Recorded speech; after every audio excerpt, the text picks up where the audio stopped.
Okay, so good afternoon, everybody, and welcome to this conversation. My name is Susan Stahl, and I serve as the Program Director of Village Engage. And I also serve as the lead organizer for the South Carolina Fair Lending Alliance. Today, we are going to talk about predatory lending practices that are taking place right here in our state. And I'm really excited today to have one of our wonderful community advocates with me. She's in Greenville, Crawford, and she is here to talk with me about this issue and how we can advocate for change in our state. Absolutely. Hi, everyone. I'm glad to be with you today to talk about payday loans, title loans, and installment loans and how they're hurting the people of our community. I see people that have these loans all the time, Susan.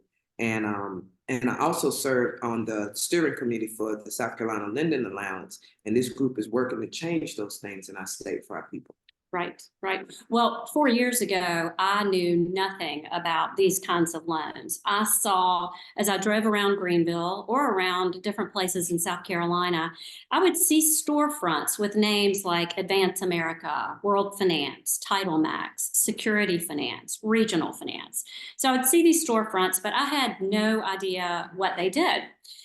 Now I know that Advance America offers payday loans that are loans that last for 14 to 31 days, and they carry an annual interest rate or an APR of over 390%. 390%. Title Max makes installment loans and takes the borrower's car as collateral. An interesting thing about auto title and installment lenders, they can literally charge whatever interest rate they want as long as they file it with the South Carolina Department of Consumer Affairs. Annual rates that are charged are typically 200 to 300% on these installment loans. So let's just pause for a minute and think about that. 200% interest, 300% interest. People are regularly being charged this amount on auto title and installment loans. So finance companies are installment lenders that make loans to people, and the loans range from 4 months to several years in term. These lenders also can charge whatever interest rate they want. And we know that in 2022, because they must file the highest rate that they would ever charge, the highest rate filed in 2022 was 850%. And the year before that, in 2021, the highest rate filed was 950%. How can that be legal? Well, Mata, the leaders of these companies tell us that they are here for people when they have an emergency. So when someone's car breaks down or they have a medical emergency. But I want to hear from you. What's the real story here? Well, Susan, the real story is that these companies bombard people in our communities where I work and live and serve with marketing flyers that phone calls, text messages, encouraging people to take out these loans that they already know that people are not capable of paying back, and they're used for holidays and vacations. And I've seen text messages where someone's received a text message on a Friday that said, thank God it's Friday. You know, don't you want to party? So get a little money. I noticed also that most of the flyers go out between October and December, and in the people's mailboxes in certain zip codes to fill special holiday gifts, like with grandmama's trying to buy grandkids gifts and her little Social Security check won't make it. So then the lenders, some of these lenders even send out live checks in the mail. Really? Yeah, really. When a person gets a live check in the mail, all they got to do is sign the back of it, deposit it, and then they're into a loan. It's that simple. You don't call them or anything. So let me tell you a personal story. Be transparent with you for a second. So I was in a real bad car accident. My daughter was taking care of me because I had a slight concussion, arm was broke, and I just couldn't move around a lot. And so my daughter was taking care of my business. My business had invoice checks coming in on a regular basis. So my daughter would take the checks, line them up, set them where I could sign off on them, and she would take them and deposit them into the bank. So did that. She did that a couple of times for me. And one of those live checks got into my invoice checks. I signed it, didn't know what it was. She didn't know what it was. So she just put it in with the rest of the checks. I signed it, went to the bank, went in my account. About 30 days later, someone called me and said I owed them money. Yeah. So for one thing, I don't borrow money. I've never took out an installation loan, don't go to title loans. I don't do that. That's just good financial sense. Right. For me. Right. Now, if somebody else has to do it, it's okay. But I signed it. He said I owed him money. And I'm like, hey, mister, when he called me and said, hey, mister, why are you sending me a bill saying I owe you money? I haven't borrowed any money from you. I don't have any business dealings with you. So you didn't have to fill out an application or go into the lending office to get this loan? Nothing. You just signed the back of a check and you ended up with a loan. Never heard of the company. Wow. Well, that just doesn't seem right to me. And I find it actually really horrifying that installment lenders are allowed to send out live checks to people in the mail, people who did not ask for a loan. Mm-hmm. You know, I have a credit card. Mm-hmm. Credit card companies are not allowed by law to send out credit cards to people who have not applied for a credit card. So credit card companies can't do it, but installment lenders can do it. Well, Mata, I'm curious. So you say, you know, during the holiday season, during the back to school season, people, like a lot of people in your neighborhood, their mailboxes are filled up with flyers. I've never gotten a flyer. Why do you think I haven't gotten a flyer, but other people in your neighborhood have gotten lots of mailers and text messages and calls? Because I live in one of the most marginalized communities in Greenville, and it's been found to be one of the highest populated marginalized communities in South Carolina. So there's no question that these companies are targeting certain communities where our average income level for that community is only 38% of the median income. Yeah. I mean, what is it? $38,000 a year. Okay. So that's low income. So they target those low income companies so that, you know, they get people target loans, just like with me. I live in that community and they targeted my house. I got 3 or 4 of those flyers just over the Christmas holiday in one day. Right. Well, I have also found out recently that so somebody who gets an installment loan, frequently what happens is the lender, if somebody makes 3 payments, 2 or 3 payments, and out of the blue, the borrower will get a call from the lender, and the lender will say, hey, Mata, thanks for making those on-time payments. Guess what? I have got some extra money for you. Let's renew your loan, and I'm going to give you another $100. What have you heard about that happening? Let me tell you about an elder in my community. 5 years ago, she got like $500 or $600 loan from one of the installment loans. After she paid the loan like 3 or 4 months faithfully, I'm like, hey, you built up some rapport with us. Would you like to come get the money? Well, she turned it down the first time. Okay. But then the year came up and they were like, hey, you got $300, $400 down here you can come and get.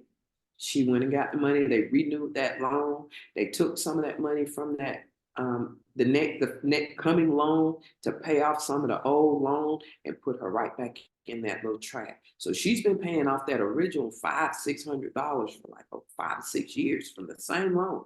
They never checked her credit again. When she got sick, they said, and she got behind a month, they said, oh, well, you don't have to worry about it. Just come and come back and renew, and it'll get you back on track. And we have $200 or $300 for you. Well, she's on a fixed income. Now she has more medical issues. So now she needs more medicine. Oh my gosh. Okay. So there is a term for exactly what you're talking about, this constant renewing of someone's loans. It's actually called churning. And unfortunately, your neighbor is not alone. A recent study showed data that in 2022 in South Carolina alone, there was $2.8 billion, and I'm saying billion with a B, $2.8 billion in outstanding installment debt in South Carolina, just our state. But the terrifying thing is of that $2.8 billion, $650 million of that debt was past due by 60 days or more. That's significantly past due. Somebody's already missed a couple of payments. So that's almost 1 in every 4 installment loans made in 2022 were 60 days or more past due. That same study basically breaks down that big, huge number, that 2.8 billion and the 650 million. And we can determine that about 400,000 people in just South Carolina are in significant financial distress because they have delinquent installment debt. Wow. So to put it in perspective, that is roughly 10% of the adult population in South Carolina. So this is a huge issue. This is not a little side issue in our state. This is a huge issue for the people of our state. And a lot of borrowers, like your neighbor that you were just talking about, are older people. They're living on fixed incomes, and they fall prey to marketing practices that lure them into loans that they cannot repay. So do you think that that lender sat down with your 74-year-old neighbor and fully explained the loan to her and made sure that she had enough disposable income to be able to repay the loan comfortably? I know for a fact that she didn't understand what she was getting into. And it breaks my heart to see her constantly worry about that. Actually, she had a stroke. And the doctor actually contributed some of her financial burden to getting her blood pressure up uncontrollable. So wait, he was saying that the financial burden, the stress that she was under because of this loan and these calls she was getting potentially contributed to her underlying conditions that caused the stroke. Yes, because she went and got another loan to try to fix that loan. And so then it was just a vicious cycle with her little, she's on fixed income. And she's in a debt trap. She's in a debt trap. She's trying to get out. Yep. So it's terrible. It breaks my heart. Well, clearly we have a problem in our state, but Mata, we've got some really great news, don't we? We do. Yes, we do. Let me set up. You pay attention. That's right. That's right. I'm so excited. Yes, we do have a solution because we're excited that the Senator Tom Davis is introducing a new bill in the Senate, Bill S-10, S-910. I know everybody sees green stickers. Those are our colors. And I'm excited. I'm very excited about that going into place to stop some of the predatory practices in our state. We need to work on that and educate our community and fight for that bill. Bill 910 will make it illegal to send live checks in the mail. It'll also limit the number of times an installment loan can be renewed. So it will stop the abuse of churning that my neighbor experienced. And what you went through where you signed that check and you didn't know you were getting a loan. So that this new legislation would help with both of those stories. Yes. Okay. And I think a bill S-910 is also going to require that installment and payday lenders do a better job of making sure that any borrower who takes out a loan has the ability to repay their loan. Is this new bill, Senate Bill 910, is its goal to put payday and installment lenders out of business? No, it's not. There are people in South Carolina who need access to these loans for a short period of time. And to meet emergency needs every now and then, and temporary making end meets come together. So we're not trying to put them out of business. Right. We're just trying to even the playing field and limit the cost and the devastation to people. Right, and stop the debt trap. Yes. So that these loans used responsibly and for short periods of time can fill a need, but we don't want it to turn into a debt trap. Right. So if someone agrees that this bill is important and we need this reform in place to stop these predatory lending practices, what do we suggest that they do? Well, first of all, I suggest you need to go to the scfairlending.org, and on the homepage of the website, fill out the form and send it to your senior senator a message. Our senators need to hear from the people, our constituents, and that's where and tell them that we want S-910 passed. We want to see it passed this year, not next year, not 5 years from now. We need that passed right now to have a greater impact on our community. So Mata and I are both serving on the steering committee of the South Carolina Fair Lending Alliance. And what we are asking you to do is to go to the website of the South Carolina Fair Lending Alliance, which is scfairlending.org. On the homepage, you scroll down a little bit, there is a form you fill out. You put your name and address in. It automatically tells you who your senator is. A message will pop up in the form. You can use that message. You can edit that message and make it personalized if you know your senator or if you have a story, or you can actually take that message out and put your own message in. But it's really, really important right now, as this bill is going through the committee process, that we all come together and lift up our voices and let our elected officials know that we want we want them to vote yes on Senate Bill 910. We also, the South Carolina Fair Lending Alliance is posting several times a week on Facebook and on Instagram. And we are called SC Fair Lending. So another way you can help us make our message go viral is go to SC Fair Lending on Instagram and Facebook and like and share our messages. And then email your friends, email your family, email the people that you go to church with, people in your network, and share with them what you've learned and how, let them know how they can also lift up their voice. You can also on our website sign up to receive our newsletters that come out to keep you updated on the process that's going on right now.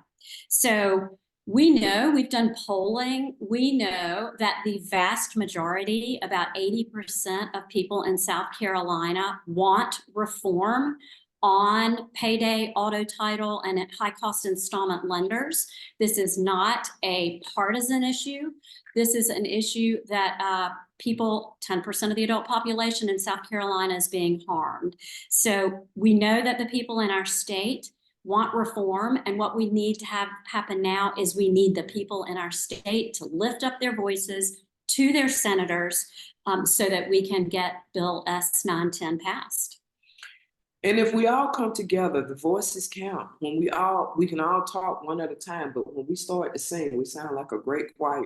So please, please, please be part of that choir that we're sending a message to our senators that we want reform. So vote for S 910.